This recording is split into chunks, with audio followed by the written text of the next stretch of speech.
కొద్దిగా silence Babu please. Media మిత్రులందరికీ నమస్కారం.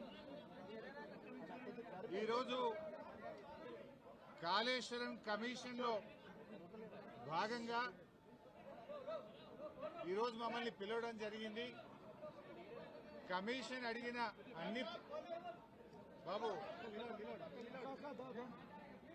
కమిషన్ అడిగినటువంటి అన్ని ప్రశ్నలకు కూడా సమాధానాలు చెప్పడం జరిగింది.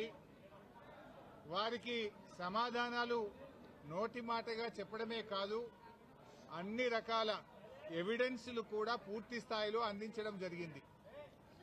నేను మీడియాతో కూడా ఒకటే కోరుతా ఉన్నా, ఎందుకంటే మేము కమిషన్ ముందు హాజరై వచ్చి ఇక్కడ నేను రాజకీయాలు మాట్లాడడమో ఇతర అంశాల జోలికి వెళ్లను. రాజకీయాలుంటే రేపు మాట్లాడుకుందాం, క్వశ్చన్ అండ్ ఆన్సర్స్ రేపు అడగండి, అన్నిటికీ ఆన్సర్ ఇస్తా. బట్ ఈ రోజు ఎందుకంటే కమిషన్ ముందు ఏం జరిగిందో మీకు కావాలి, ఎందుకంటే ఐ కెనాట్ మిస్గైడ్. లోపల ఒకటి చెప్పి బయట ఒకటి చెప్పడం అనేది తప్పవుతుంది. లోపల ఏం జరిగింది, కమిషన్ కు నేను ఏం చెప్పాననేటువంటి అంశాలు మాత్రమే మీ ముందుంచుతాను. మీకు మిగతా ఎన్ని క్వశ్చన్స్ ఉన్నా, ఎన్ని పొలిటికల్ గా కావాలన్నా రేపు మాట్లాడుకుందాం. Today I will not speak any politics. ముఖ్యంగా మొట్టమొదలు తమ్మిడిహట్టి నుంచి మేడిగడ్డకు ఎందుకు మార్చారు అనే దాని మీద చాలాసేపు డిస్కషన్ జరిగింది. దానికి నేను సవివరంగా సమాధానం చెప్పడం జరిగింది. ముఖ్యంగా కొత్తగా ఏర్పడ్డ తెలంగాణ ప్రభుత్వం తమ్మిడిహట్టి దగ్గరే దాన్ని కట్టడానికి అన్ని రకాల ప్రయత్నం చేశాము. నేను ఇరిగేషన్ మంత్రి అయినప్పుడు రివ్యూ చేసుకుంటే ప్రాణహిత చేవెళ్ల ప్రాజెక్టును 7 భాగాలు 28 ప్యాకేజీలుగా నిర్ణయించి టెండర్లు పిలిచి పనులు ప్రారంభించారు. హెడ్ దగ్గర పని స్టార్ట్ చేయకుండా తోకల దగ్గర పని స్టార్ట్ చేసిండ్రు. ఎక్కడైతే నీళ్లు డ్రా చేయాలో, ఎక్కడైతే తమ్మిడిహట్టి దగ్గర నుంచి నీళ్లు తేవాలో అక్కడి నుంచి పని ప్రారంభించకుండా ఎక్కడెక్కడో కాలువలు టన్నెలు తవ్వారు. సో నేను ఇరిగేషన్ మంత్రి అయిన తర్వాత రివ్యూ చేసి, మరి ఈ ప్రాజెక్టులో ఆల్రెడీ ఖర్చు జరిగింది కదా, దీన్ని కొనసాగించాలని అప్పటి మహారాష్ట్ర కాంగ్రెస్ ప్రభుత్వానికి మేము కన్సల్ట్ చేశాం. హసన్ మిష్రిఫ్ గారు కర్ణాటక ఇరిగేషన్ మినిస్టర్ గా ఉంటే ఆయన దగ్గరికి ప్రభుత్వం ఏర్పడ్డ నెల రోజులకే వెళ్లి, మీరు దయచేసి మాకు అనుమతి ఇవ్వండి, మేము ఇక్కడే మహారాష్ట్ర ప్రభుత్వానికి మేము కోరాం, దయచేసి మాకు అనుమతి ఇవ్వండి, మేము మా వాళ్ళు మాకంటే ముందున్న ప్రభుత్వం మరి తమ్మిడిహట్టిని నిర్ణయించుకొని ఆల్రెడీ పనులు ప్రారంభించారు, 28 ప్యాకేజీలకు టెండర్లు పిలిచారు, మమ్మల్ని ఇక్కడ కట్టుకోవడానికి అనుమతి ఇవ్వండి అని అప్పటి మహారాష్ట్ర కాంగ్రెస్ మంత్రి, నీటిపారుదల శాఖ మంత్రి హసన్ మిష్రిఫ్ గారిని కోరాం. ఆ మినిట్స్ ఆఫ్ ద మీటింగ్ కూడా కమిషన్ కి అందించాను. ఆనాడు ఇరిగేషన్ మంత్రిగా ఉన్నటువంటి మిష్రిఫ్ గారు చాలా స్పష్టంగా ఏం చెప్పిందంటే, మేము 7 ఏళ్లుగా ఇక్కడ కట్టడానికి ఒప్పుకోలేదు, మా రాష్ట్రంలో ధర్నాలు ఉద్యమాలు జరుగుతా ఉన్నాయి, మేము 152 మీటర్ల దగ్గర ఒప్పుకోలేము. ఈ విషయం మీద మా ముఖ్యమంత్రి పృథ్వీరాజ్ చౌహాన్ గారు మీ ముఖ్యమంత్రి కిరణ్ కుమార్ రెడ్డికి ఇప్పటికే లేఖ రాశారు అని ఆ లేఖ నాకు అందించారు. ఆ లేఖని ఇప్పుడు కమిషన్ దృష్టికి తీసుకుపోయాను నేను. ఆ లేఖలో ఏముందంటే, మీకు మీరుగా నిర్ణయించుకొని పనులు ప్రారంభిస్తే మీరు చేసే ఖర్చు, మీరు చేసే డబ్బు ఏదైతే ఖర్చు చేస్తుందో అదంతా వృధాగా మారే అవకాశం ఉంది అని పృథ్వీరాజ్ చౌహాన్ గారు మన రాష్ట్ర ముఖ్యమంత్రికి రాసిన లేఖను ఆనాటి కాంగ్రెస్ మంత్రి నాకు ఇచ్చారు. అంటే మీరు ఇట్లా పోతున్నారు, తప్పు అనే విషయం, ఆ విషయం కూడా కమిషన్ దృష్టికి తీసుకుపోయాం. ఎట్ ద సేమ్ టైం ఒక 5-6 మీటింగ్లు జరిగినాయి మహారాష్ట్ర తెలంగాణ మధ్య.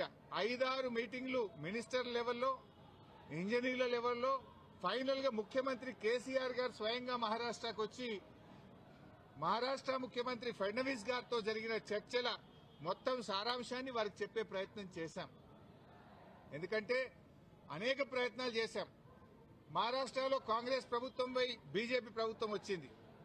అప్పుడు గిరీష్ మహాజన్ గారు నీటిపారుదల శాఖ మంత్రిగా ఉంటే 2015 జనవరిలో నేను వెళ్లి గిరీష్ మహాజన్ గారిని కూడా, మీరు ఎంత నష్టపరిహారం అడిగినా ఇస్తాము, దయచేసి మాకు ఉద్యమాల్లో నుంచి వచ్చిన ప్రభుత్వం, నీళ్ల కోసమే తెలంగాణ ఉద్యమం జరిగింది, నీళ్లే మాకు జీవాధారం, మాకు తమ్మిడిహట్టి దగ్గర అనుమతించండి అని గిరీష్ మహాజన్ గారిని కూడా కోరాం. ఆయన కూడా ససేమిరా అన్నారు. అప్పుడు మన రాష్ట్ర ముఖ్యమంత్రి కేసీఆర్ గారు స్వయంగా మహారాష్ట్రకు వచ్చి అక్కడ మహారాష్ట్ర రాజ్భవన్ లో విద్యాసాగర్ రావు గారి గవర్నర్ గారి సమక్షంలో మహారాష్ట్ర ముఖ్యమంత్రి ఫడ్నవీస్ గారిని 17 ఫిబ్రవరి 2015 రోజు తమ్మిడిహట్టి దగ్గర బ్యారేజ్ కట్టడానికి అనుమతి ఇవ్వండి అని అనేక రకాలుగా కేసీఆర్ గారు మహారాష్ట్ర ప్రభుత్వాన్ని మహారాష్ట్ర ముఖ్యమంత్రి గారికి విజ్ఞప్తులు చేశారు. అయినా వారు ససేమిరా అన్నారు. ఫడ్నవీస్ గారు మాట్లాడుతూ మాకంటే ముందు 7 ఏళ్లు కాంగ్రెస్ ప్రభుత్వం ఉండే, 7 ఏళ్లు కాంగ్రెస్ ప్రభుత్వం తమ్మిడిహట్టి దగ్గర ఒప్పుకోనప్పుడు ఇవాళ నేను బీజేపీ గవర్నమెంట్ ఆ రోజు తమ్మిడిహట్టి దగ్గర కట్టొద్దని నేనే ధర్నాలు చేసినా పోరాటాలు చేసినా ఇవాళ నేనెట్లా ఒప్పుకుంటా, రాజకీయంగా అది ఎట్లా సాధ్యమైతుంది, ఒప్పుకునే ప్రశ్నే లేదని ఆ రోజు కరాఖండిగా మహారాష్ట్ర ముఖ్యమంత్రి గారు కేసీఆర్ గారికి చెప్పారు. 7 ఏళ్లు మహారాష్ట్రలో కాంగ్రెస్, ఢిల్లీలో కాంగ్రెస్, మన దగ్గర కాంగ్రెస్, 3 చోట్ల కాంగ్రెస్ ప్రభుత్వం ఉన్నా తమ్మిడిహట్టి దగ్గర బ్యారేజీలకు ఒప్పించడంలో, అగ్రిమెంట్ చేయడంలో, పనులు చేయడంలో ఆనాటి కాంగ్రెస్ ప్రభుత్వం పూర్తిగా ఫెయిల్ అయింది. నాటి కాంగ్రెస్ ప్రభుత్వంలో ఉత్తమ్ కుమార్ రెడ్డి, కోమటిరెడ్డి వెంకటరెడ్డి, శ్రీధర్ బాబు వీళ్లే తెలంగాణ ప్రాంతం నుంచి మంత్రులుగా ఉన్నారు. మీరు పట్టించుకోలే, 7 ఏళ్లు మీరు చేయలే. బట్ అయినా మేము అన్ని రకాలుగా ప్రయత్నం చేశాం. ఇంత మధ్యలోనే ఈ సమయంలోనే సెంట్రల్ వాటర్ కమిషన్ తమ్మిడిహట్టి దగ్గర నీళ్లు లేవు అని 2 లేఖలు రాసింది. 2 లేఖల్లో స్పష్టంగా అక్కడ నీటి లభ్యత తక్కువ ఉంది, మీరు ప్రత్యామ్నాయం చూసుకోండి అని మనకు కేంద్ర సిడబ్ల్యూసి మనకు చెప్పడం జరిగింది. అదేవిధంగా అదే సిడబ్ల్యూసి మీరు కట్టిన రిజర్వాయర్లు తక్కువ ఉన్నాయి, రిజర్వాయర్ల సంఖ్య పెంచుకోండి అని కూడా చెప్పింది. ఇవన్నీ లెటర్లు కూడా ఈరోజు కమిషన్కి ఇచ్చాం. సిడబ్ల్యూసి నుంచి వచ్చిన 3 లేఖలు ఈరోజు కమిషన్కి ఇచ్చాం.